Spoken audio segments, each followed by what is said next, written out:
È stato rinnovato il vertice dell'Associazione Veneziana Albergatori. Per gli albergatori lagunari è stato un 2022 da incorniciare l'anno della vera ripartenza. L'Associazione Veneziana Albergatori ha nominato la nuova giunta che affiancherà il presidente riconfermato Vittorio Bonaccini ed è stato lo stesso Bonaccini a snocciolare i nomi della sua squadra. Questo è un normale avvicendamento che avviene all'interno di qualsiasi associazione e che proietterà l'AVA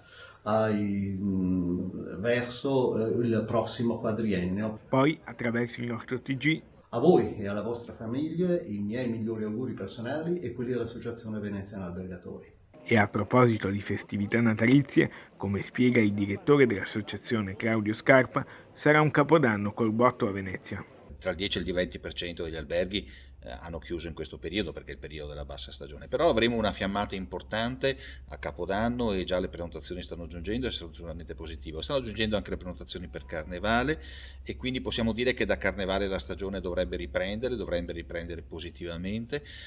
Veniamo da un anno strepitoso e probabilmente l'anno prossimo seguirà questo 2022 che incorniciamo come l'anno della ripresa. Si va verso la normalità assoluta. Venezia torna ad essere una grande capitale del turismo.